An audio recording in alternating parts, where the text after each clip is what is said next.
Hello and welcome to a very special edition of World Have Your Say, live from the Radio Theatre here at the BBC's Broadcasting House. Amongst me are 100 women gathered from across the world, part of the BBC's 100 Women series. And we're going to be talking about faith and feminism. It's an issue that comes up a lot on World Have Your Say. We do discuss it, and so many people want to discuss it all and more, which is why we're here today. We've invited a group of 6 women here on the stage with me who are representing their faiths and indeed none. And they will talk to us a little bit about those faiths. Also behind me, we have some of my colleagues from the BBC Language Services, BBC Hausa and BBC Brazil. They're going to be tweeting in their own languages and involving their comments throughout the discussion. Shaima Khalil is with us as well. She is going to be bringing us all the social media as well. Now, during the news, we had a vote here in the room about whether faith and feminism is indeed compatible. We'll be having another vote at the end of this discussion. So far, yes, 65%, no is 35%. So that's something to work with. Let's see if the people on the stage can convince you otherwise. Maybe you'll change your mind throughout the next hour. Now, each of you, we've invited you on. I'm not obviously expecting to speak on behalf of your faith, or indeed none in Kate's case, but would you each introduce yourselves and then explain a little bit about your faith? Hi, I'm Balwinder. I'm from the Sikh faith, which is the 5th largest faith in the world. And I'm a local magistrate and a counsellor in my personal life, and a mother and grandmother. I'm Caroline Farrow. I'm a Catholic commentator, columnist and writer, and I'm mother of 4 children. Hi, my name is Marina Parnanen. I'm a convert to Islam. I'm a graduate of Cambridge University, and I'm currently studying the Islamic sciences, and I'm a mother of 1. I'm Rose Hudson-Wilkin. I am a mother of 3 children and 1 husband. And we can all identify with that, Rose. I am a chaplain to Parliament, as well as a vicar in Hackney. And I'm a Christian.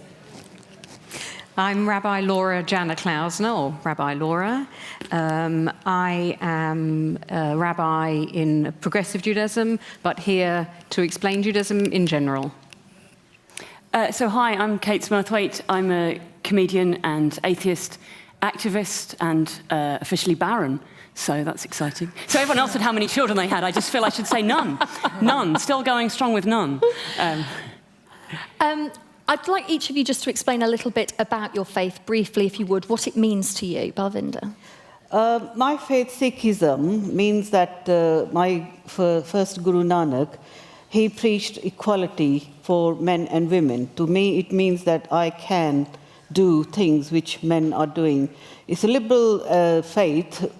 It also has, like Judaism, strictness at some level, but progressiveness in other levels. So you'll find Sikhs who are baptized, who wear turbans and the 5 Ks, but there are others who will not have achieved that level.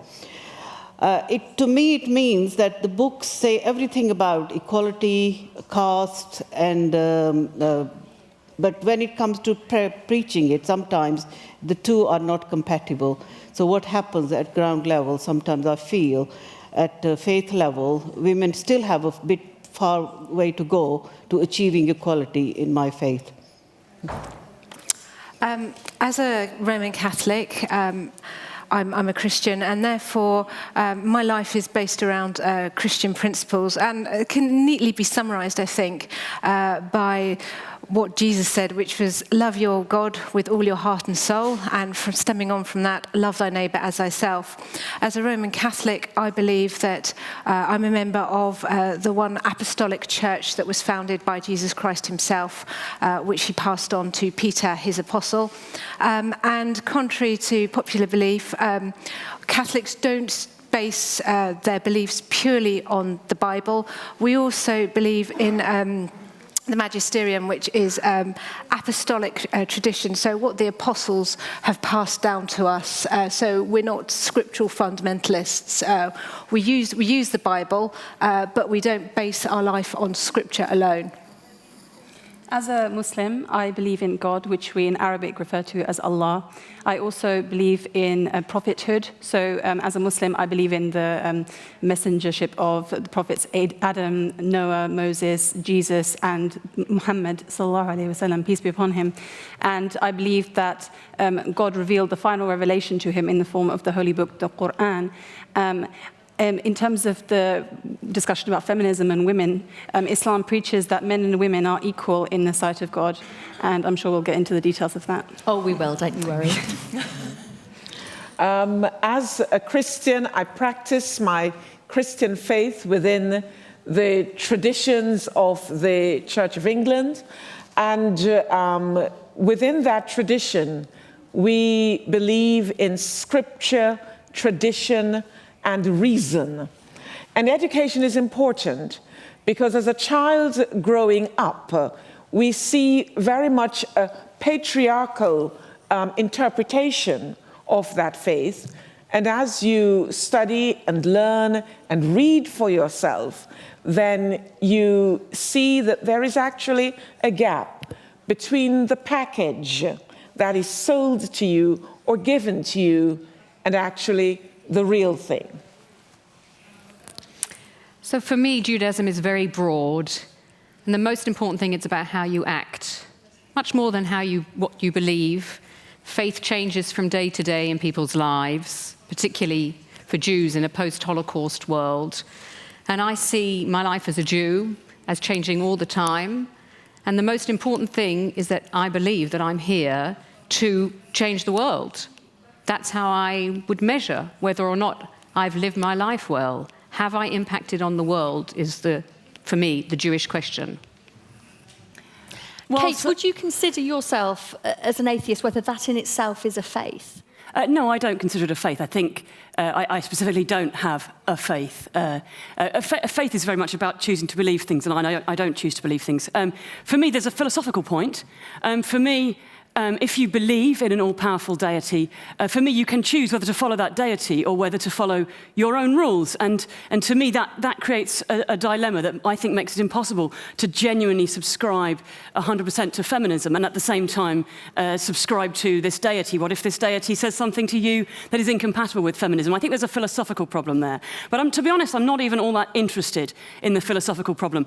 What I'm interested is real women and real lives. And let's look at this practically. Around the world, there are thousands and millions of women who are denied the right to vote, the right to work, the right to do the job they want, who have their genitals mutilated, who are not allowed all kinds of basic freedoms. And when we challenge the people who've made these rules and we say, this isn't fair, why are you doing this? They don't say, it's my culture, they don't say it's tradition, they say, this is what God told me. And so I think that we have to challenge religion if feminism and the opportunity for women's equality is to stand any chance at all. So, Kate, you consider yourself a feminist? Absolutely, yes. I consider myself a feminist, and I don't have to compromise that by sort of tweaking that to fit with any religious requirements around me. I wonder, each of you, would you... I consider myself a feminist as well.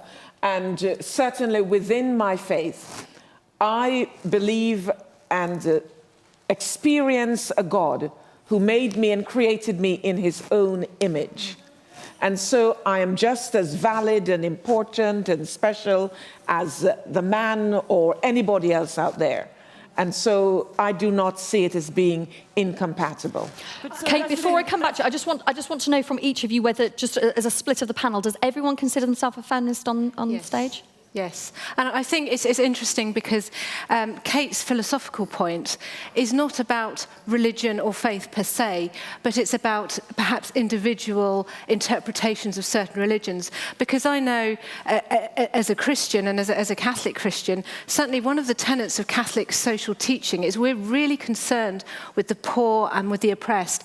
And in today's society and in society throughout millennia, the face of the poor and the oppressed is women, and it's women's human rights, it's women's inherent dignity, and therefore it's slightly unfair to say it's religion per se. I think it's individual cultures or individual interpretations. Rather than using the broad brush of religion as oppression, I think you have to look at... I think perhaps you're not necessarily focusing on the point I'm making.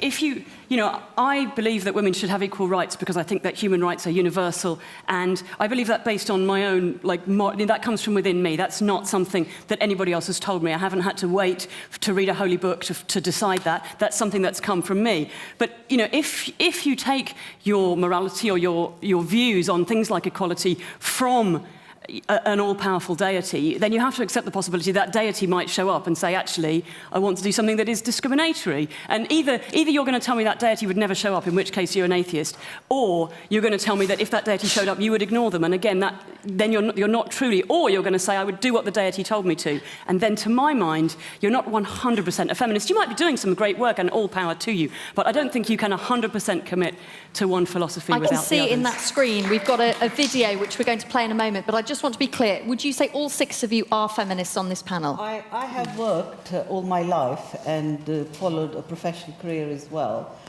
And so I would say that I am a feminist, and in that way, yeah. For myself, I think it very much depends on how you define feminism. Because as we heard earlier on in the conference, feminism isn't just one homogenous entity. There are different factions, different viewpoints within that. Now, if we're going to paint it with the broad brushstroke of, okay, feminism is the promotion of women's equality and women's issues, then that in itself is very much compatible with Islam. In Islam, women are equals in the sight of God with men.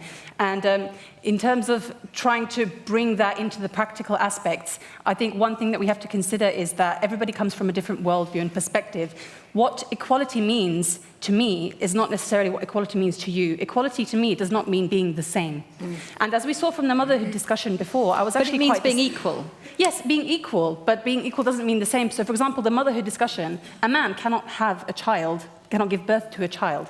Therefore, I think that it's natural and I think it's healthy to take into consideration the differing natures and roles that men and women can play. And just because they're different doesn't mean that the equality is tarnished. And the example that I would give to that, was a very good example I was given, is that if you imagine an Olympic racing track and someone's about to take part in 1,500 meters, people start off staggered, because the actual lanes of the track are not equal, because if you're in the inside lane, it's going to be shorter, for example. So if someone doesn't understand the way that the track is organized, they might say, oh, but they're starting ahead of me.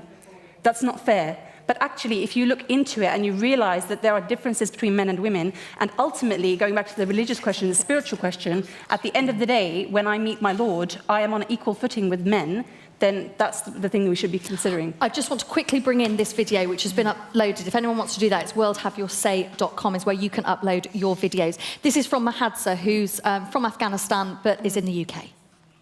Hi, my name is Mahadsa Najumi, and I study politics at the University of Westminster. My question to you is whether you think that mainstream feminism in particular puts a monopoly on freedom by omitting the voice of those women who they don't class as real feminists.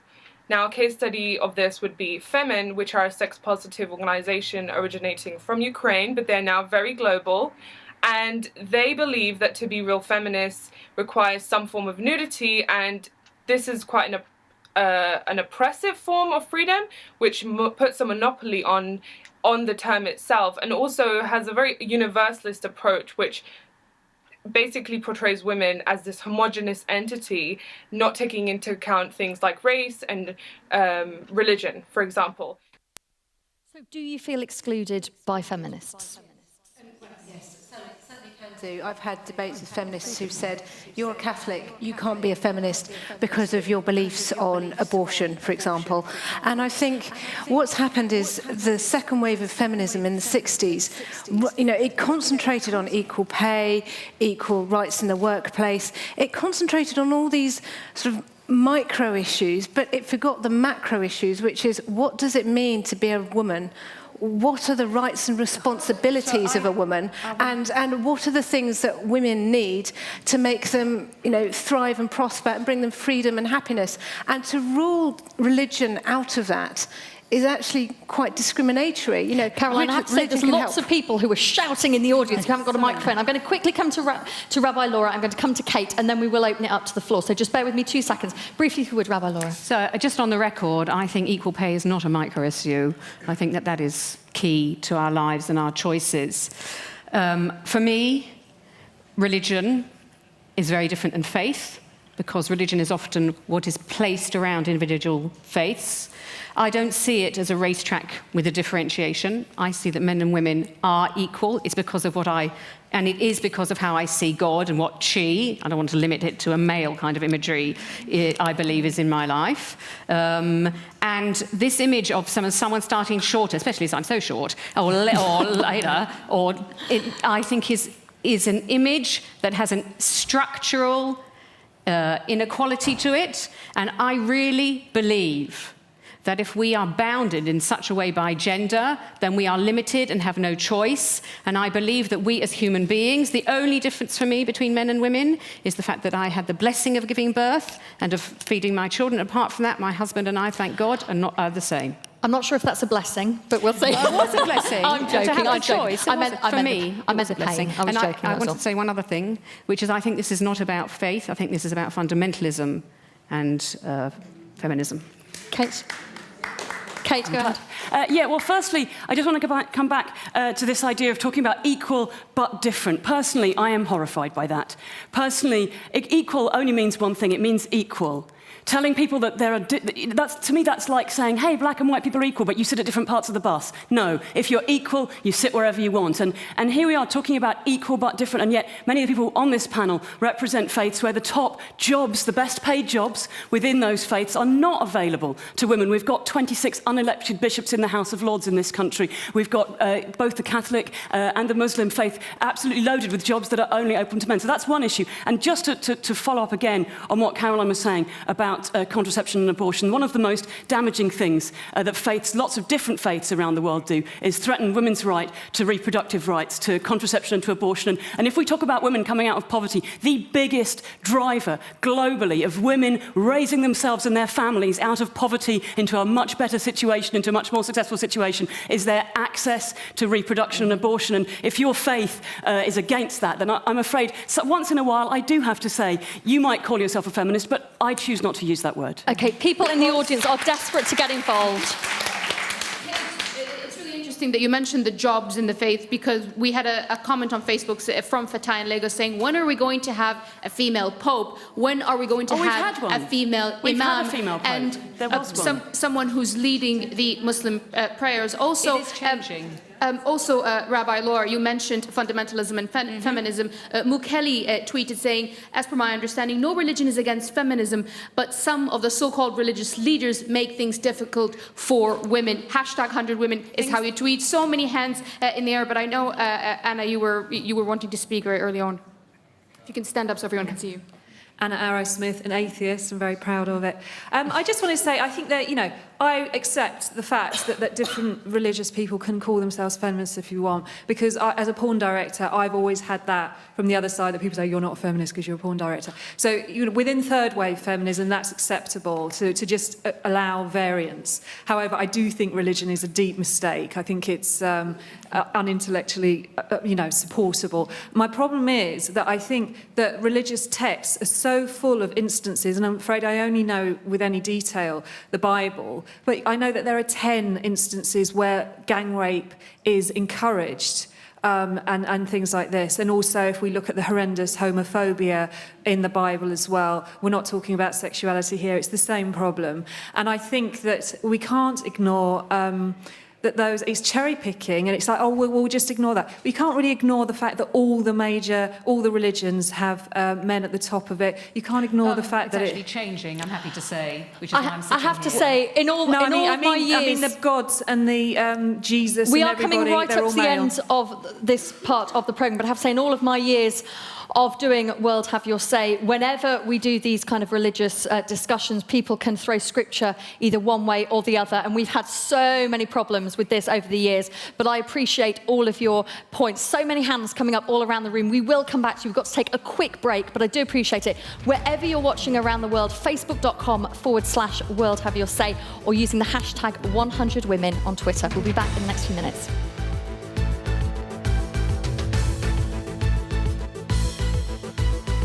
Let me say something.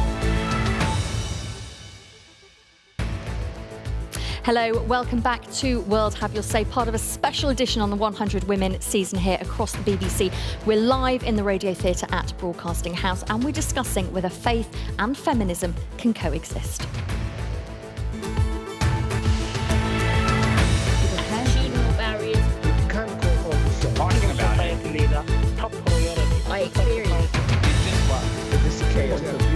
People are going to want to know. Let's just say something.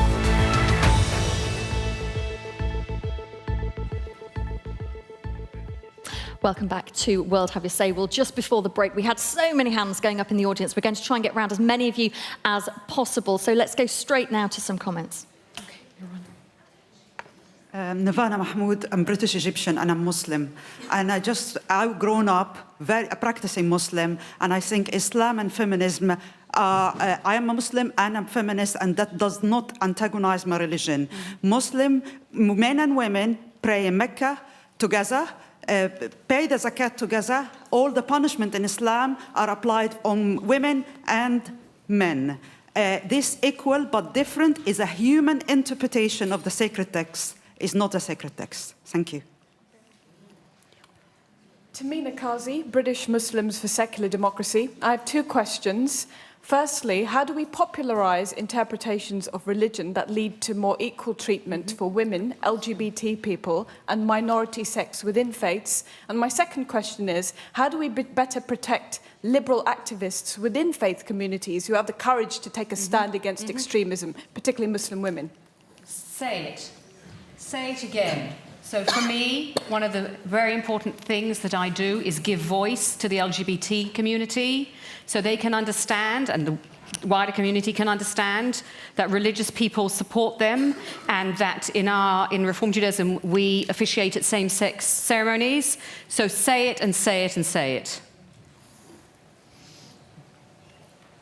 My name is Teresa Forcades, and I come from Barcelona, Benedictine nun, and I would like to say something to Kate, the question that Kate raised about the faith. And I would like to say that for a long time, and that was mostly in the pre-modern period, religion was trying to prove by reason that God existed. In the modern philosophy times, we have learned that reason cannot prove either that God exists or that God does not exist. So Kate, I'm afraid to say you do have a faith if you believe that God does not exist. Yeah, I don't. I totally don't. That's like saying, I believe in ghosts or I believe in not ghosts. It's simply the fact is either you believe in ghosts or you don't believe in ghosts. I don't have to believe in the absence of ghosts. I don't believe in ghosts, and I don't believe in God. But if you say that reason cannot prove that God exists or either doesn't exist, then you have a reasonable or rational position. But if you are convinced that, and I'm saying that not only to make a polemics, but to say, given that reason cannot make the decision whether God exists. Oh, no, 1 second. Given that reason cannot make the decisions whether God exists or not, then it might be, according to reason, it might be that God exists. Then, if God exists, and I would believe that, you wouldn't believe that, but those are beliefs, not reason. If God exists, then what you should be asking, and I think any of us who call ourselves feminists, as I do, I'm a feminist theologian, should be asking of ourselves is, how do you behave in your religion? How do you behave in a tradition that, I agree, has a lot of misogyny? I'm Catholic, Roman Catholic, and I think not only the tradition, not only the patriarchy of the old times, but today my faith has a structure that is misogynist and is patriarchal. And I don't like that. And I'm there, and I'm trying to change that. Okay, can I respond to that? Can I respond? Briefly, if you would, yeah. Briefly, can I just respond to that? So just two things. So firstly, when you say that somehow I should say I believe in non-religion, it's interesting because you introduce yourself as a Catholic, but you don't say, I'm somebody who doesn't believe in the Muslim God and I don't believe in the Sikh God. You don't introduce the things that you don't believe. You introduce only. So that's one thing. But secondly, it's interesting, and I'm really glad that you said and openly admitted that the history of Catholicism is deeply misogynist, and a lot of, in fact, all major religions around the world have a history that is deeply misogynist. And here's the thing, how do we break free from that? Well, we can work and poke around with these different verses and try to find a way to empower the more liberal elements. Or we can go, hey, this is the 21st century. This stuff isn't true. Let's get rid of it and build an equal society from scratch. Let's go. That isn't true. You are assuming that this is something you say from reason, and that's why I made the point. But I would like to say something else. which is if I thought the tradition was only misogynist and only patriarchal, I don't know if I would stay or not, but I am a Benedictine nun. My community comes from the 12th century. Since the 12th century until the 21st, there is an unbroken chain of tradition of a community where women, sometimes up to 100, now we are 35, are living together. Where do we have in the civil society a similar transmission of women's initiatives? This community was started in the 12th century, probably by prostitutes that decided to change their way of life and start, but I don't mind how we started as a community. The thing is, from the 12th century until today. So I mean to say that within the different religious traditions, and in my case it's the Catholic Church, there are spaces where I personally have experienced a more amplitude of real day-to-day freedom than I'm a physician too, so in the hospitals or in the university, I have encountered these glass ceilings, and I acknowledge that. I acknowledge the problems in the Catholic Church, but as I said, this is not only really briefly, because I want to bring in Marina and we've got lots of videos. How do we find places where women can get together in a secular atheist world? We design them ourselves. We choose whatever we want, and we don't need God to tell us how to do that. Atheist world. That's not the world. Okay, we're going to have to move on now, but I do appreciate your contribution. Marina, you were trying to come in. Yes, yeah. I just wanted to briefly pick up on the first point that the sister mentioned, in that ultimately, it's my personal view that we are all worshipping something. Whether you believe in a faith and you're worshipping a god, a deity that you believe in, if you choose not to believe in that, I do believe, as the sister said, that you are choosing a belief in non-theistic path. So whether that be, okay, I'm not going to worship a deity, but rather instead I'm going to be a narcissist and worship myself, or I'm going to worship my career, or I'm going to worship the environment, or whatever it is. Maybe you could worship nothing at all. It doesn't have to mean that you worship yourself for that faith. I think ultimately I want to just move on. If for people who are watching all around the world, lots of hands going up in the room, if people are watching around the world, you can get involved on Twitter using the hashtag 100women. It's been trending worldwide for most of the day. And I want to bring in this video, which has been uploaded at worldhaveyoursay.com. It's from Iman in Cairo. This is Iman Ali, PhD student and blogger. Does religion stand in the way of women? It's complicated, but when a friend was battered in the street as a teenager for leaving home without a headscarf, male interpretation of religion was certainly attempted beaten into her. Herein lays the issue though, male interpretation. Patriarchal norms do not end with religion. Consider the rational movement. The objective witness or true scientist was assumed to be a white male of a certain class. Females are still underrepresented in science today, and in public women are silenced by writing them off as emotional and irrational. To solely focus on religion then, is to diminish these issues. Lord Cromer in Egypt wished to save women from the backward veil by vehemently opposing British suffragettes at home, while anti-Islam ads attacking clothing restrictions utilize objectifying visuals. It is not so much religion then, but patriarchal norms undergirding it and other falsely liberating systems we need to combat. Balvinda, do you want to pick up on that? Is it not the problem? The problem doesn't lie with religion, it's the patriarchal society. I personally think she's right, because my religion preaches all about equality, but when people put it into practice, they don't follow the preachings what are in the book. For instance, we still find our Guru Nanak took women out of parda, the veil, and he preached against female infanticide, but that is still high level in Punjab at this particular moment in time. Many of our traditions, which are more cultural traditions, like Karwa Chauth Virth, where a woman prays for her husband's long life, Rakhdi, where a sister ties a thread around a brother for protection, brother's hand, thread for protection. Lodi, which is celebrated for a boy birth, and when a boy is born, there are celebrations and religious prayers said for the boy. So our gurdwaras somehow play along with that inequality, because there is money to be made by the gurdwara for that. So what I'm saying is, it's the cultural interpretation rather than the religion. Hi, my name is Fatima Saeed, and I'm British Egyptian, and I'm a Muslim also, and I'm proud to say that. And I'm just really disappointed and quite disheartened that people are still like putting that differentiation that, oh, you can't be a feminist if you're also religious. That's really something that's disappointed me. And I actually study Middle Eastern studies, and part of that is Islamic history. And it's what's interesting to see is that, you know, when in history they've deviated away from Islamic teachings, that's when patriarchy and misogyny actually comes in. So we have a trend that actually religions and, I'm talking about Islam because that's what I study.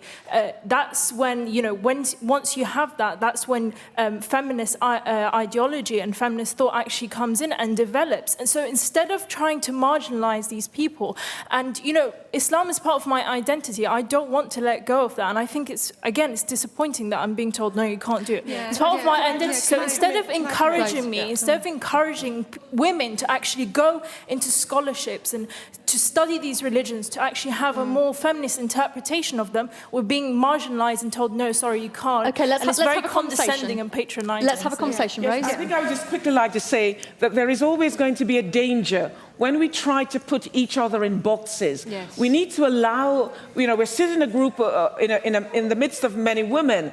We need to allow each other to self-define ourselves without others telling us that we're not who we say we are. Yeah. And the reality is, because I do not use abortion as birth control, because I do not do X or Y or whatever, it doesn't mean that I cannot be who I say I am.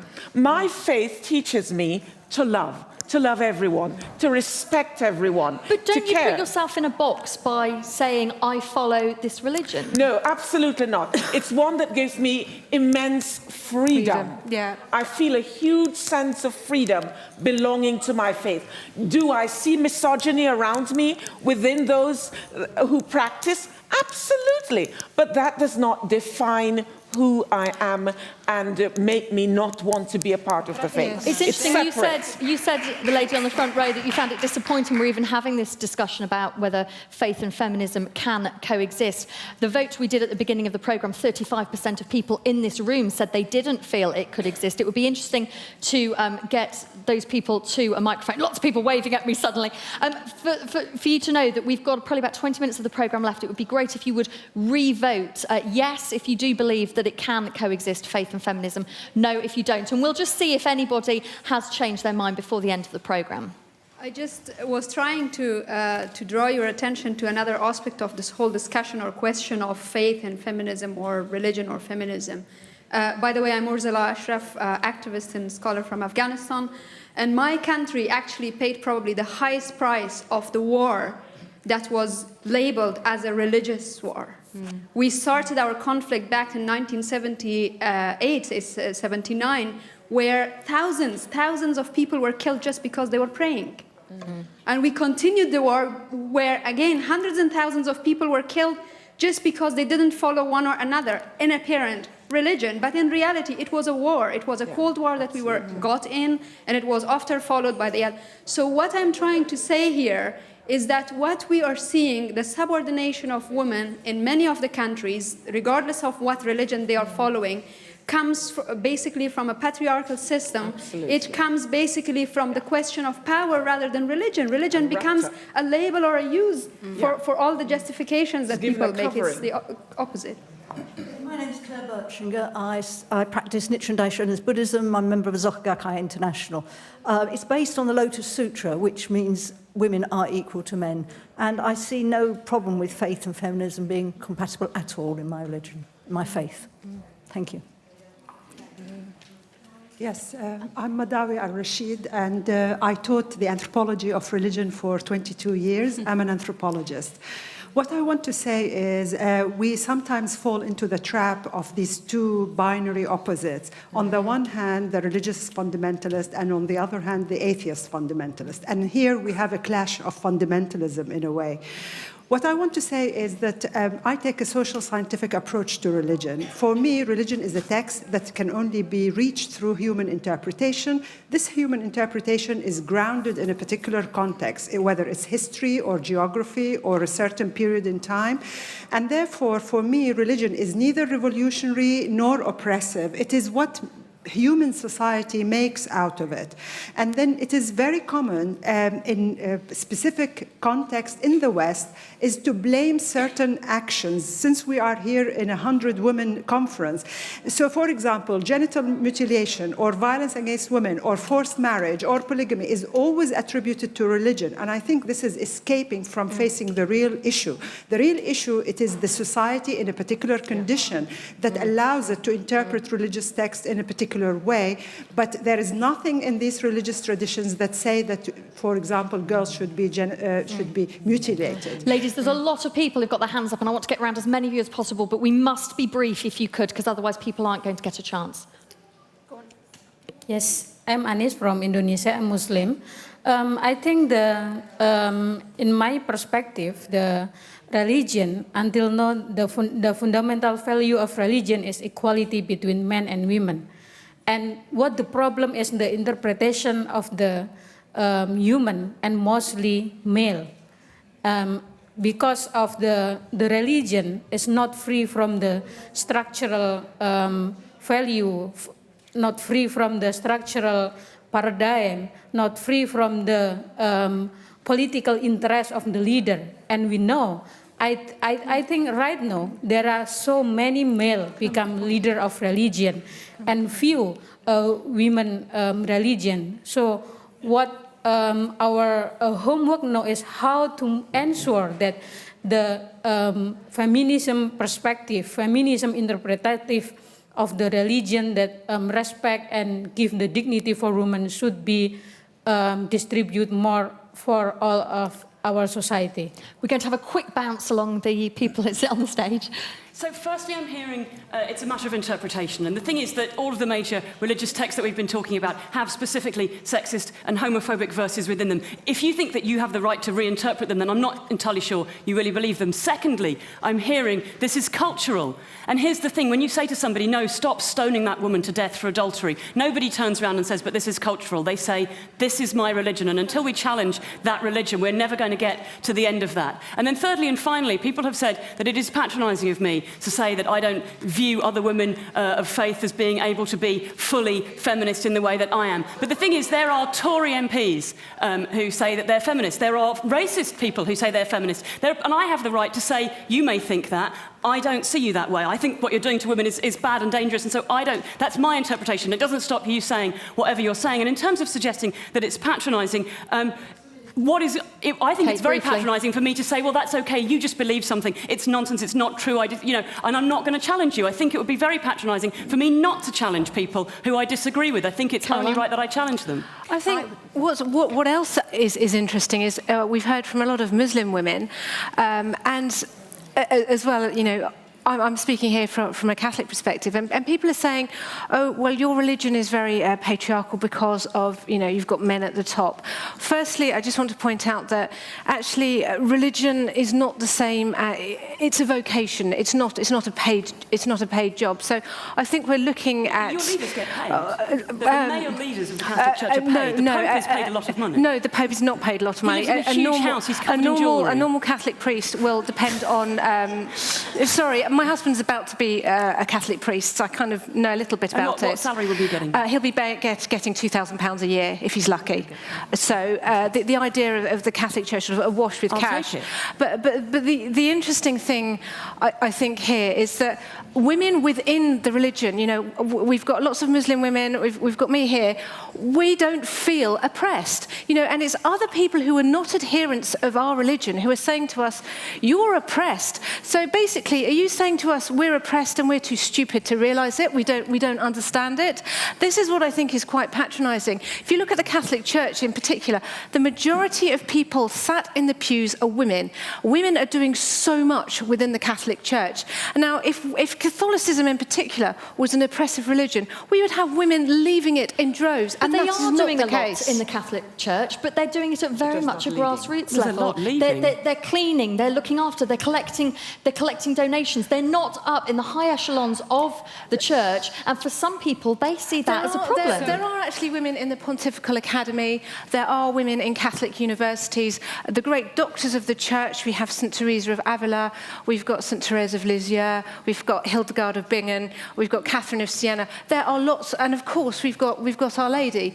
There's a tradition of great female saints and great female doctors of the church. I think the problem with the church is very often we either idolize women as we do the mother of our Lord, Jesus. We either idolize them, put them on a pinnacle so high, or we see them at a place where they're cleaning or teaching Sunday school. I think teaching Sunday school is very important, so don't get me wrong. I do, however, believe that women need to, within the Christian tradition, and that's where I can speak from with some sense of knowing what I'm talking about, within that tradition, we do need to have women in leadership, visible. Many of you are agreeing that it's actually, it's not, the problem isn't with religion, it's with the interpretation. I just want to remind people that behind us are my colleagues from the BBC Language Services who are tweeting our conversations in their own languages. It's BBC Brazil, BBC Hausa and BBC Mundo. If any of you have got some comments that you want to get involved, give me a big wave and I will certainly get you involved. To draw some lines. Briefly, if you would, we've got another video I want to bring in. I'd like to draw some lines about behaviour. We agree that faith is about God and separate from religion. There is behaviour that I think is a manifestation of fundamentalism that is not acceptable from a feminist point of view in any way. And we can agree it across the religions when women are silenced, when women are hurt in the name of religion. The list that you gave, we can together say, this actually is, for me, fundamentalism. If women can choose how to live, they are not silenced, they are not segregated in public, they can choose what to do with their lives, religion can support them and give them strength. For me, it gives me strength. So I think that there are lines out there that we can agree on. Just a reminder to everybody, hang on Kate, just a reminder to everybody in the room, please do keep voting yes if you think that faith and feminism is compatible. Number 2 on your keypad is a no if you don't think, and we're going to go back to that poll at the end of the programme. We've only got about 5 minutes of the programme left. Before I come to Shaima, who's chomping at the bit to get involved, and the many people with their microphones, I just want to go to this video which has been uploaded for us. It's from Micah, who is a blogger. If you pay attention to who Jesus was, you see a man who consistently took the paradigm of his culture and turned it on its head. In his Sermon on the Mount, he taught that the least, the weakest, the most vulnerable, they are valued in God's kingdom. Women were the most vulnerable people in the story of Jesus. As a person of faith, I follow a Jesus who included prostitutes among his followers and gave women the chance to study with him in a culture in which women were not even allowed to address a rabbi. I follow a Jesus who, after his resurrection, appeared first to the women, those who were not even given the privilege of testimony in the court of law. To be a follower of Jesus is to believe in a God who holds hope for every life equally. It's to do everything I can to give women a voice and an opportunity for full life. To not do so would be to turn my back on my faith. We've got clapping and lots of shaking of heads, and I just want to get microphones to some of the shaking of heads, which were very interesting. Pass the microphone down, sorry. My name is Marwa El-Daili. I come from Egypt. And actually, in my point of view, it's really not faith that is against the human rights or feminism or not religion. I think it's mostly the people who claim to be more religious and who take the religion as a tool to tell others that are better than them and who are excessive in everything, and then they represent the religion. And then, like even media and how they are portrayed by media, for example, even seeing the panel here, with all my due respect to all of you, but then it's either a rabbi or a priest or a veiled person that is, for example, wearing a niqab, which I'm, as a Muslim, think it does not reflect really a Muslim woman's look. But to be fair, if we reflected everybody around the room and around the world, you wouldn't be able to fit on. You wouldn't be able to fit on the stage, would you? But let me just explain. Let me just explain for people watching around the world. We invited these ladies to come on because we wanted to invite people to explain from the mainstream religions, and of course Kate, who doesn't believe. We're not for a moment suggesting that Marina represents every Muslim in the world. Don't talk over the top of me because people listening won't be able to hear. Let's Okay, let's move on. Go, Kate. Can I respond to that? So I just want to jump in with two things. Firstly, I was really horrified to hear the Christians referring to the Virgin Mary as this idealised woman. She's idealised because she had children while still being a virgin. Talk about setting a standard we all can't reach. That's horrific. Secondly, people keep saying that it's cultural and it's this and it's that and the other, and denying that the link between human rights abuses and religion is there. But where in the world do we see human rights being better adhered to? Is it Sweden or is it Saudi Arabia? The answer is obvious. Call Amnesty International and look at the statistics. The correlation between religious prevalence in a country and religion being forced on people in a country and human rights abuses is enormously high. It's not a 100% correlation, but it's a really high correlation, and until we challenge that... We've got 3 minutes left. Marina, I know that you probably want to come back on what the lady said in the Yes, I mean, I've just picked up on that point. Saudi Arabia is not a fully Islamic country, just for one, right? The Quran doesn't say that women can't drive or can't vote. In fact, the Quran gave women the right to vote 1,400 years ago. So I think that actually, taking Saudi Arabia as a reflection is not reflective at all, firstly. Secondly, just because I wear the veil doesn't mean that I assume that I'm any better than anyone else. This is a decision that I've made. There's been a lot of furore, especially in Europe and the UK recently, about the veil. And I'm not in any way trying to say I'm representative of everyone. I do believe that it is in Islam to wear the veil. It's not just a cultural thing, but I'm not saying that everybody must. I'm not enforcing my view on anyone. And just lastly, I want to pick up on the fact that these problems, we mentioned that they're to do with patriarchy, because I believe that there's a lack of religious education. If people were actually educated in their religions properly, they would see that there is equality of the sexes. I am studying to become an Islamic scholar, and there is a very rich scholarly tradition within Islam, which is never portrayed in the media. Too brief, if you would. Okay, I would like to say that faith is compatible with feminism and must be. We have to make a difference between faith and religion, because unfortunately, religion is linked too much with politics. And what we're saying, when we are opposing religion, it's not our faith, it's the political use of religion. I think that, for example, I talk from the Catholic perspective. I'm not happy with what I see in my church. I want to see women ordained. And there's no theological reason to justify... And unfortunately, Ingrid Betancourt, you're not going to see that very soon. But I do have to jump in, and I hope you forgive me, because we're coming right up to the end of the programme, and I want to see... Very interesting. OK, so are faith and feminism compatible? 72% saying yes, 28% saying no. So that's actually gone up. You've convinced people in the room that faith and feminism is compatible. Well, thank you for joining us here on World Have You Say. That's all we've got time for this week. But if you want to carry on talking, Twitter using the hashtag 100women. Thanks a lot. Let me say something.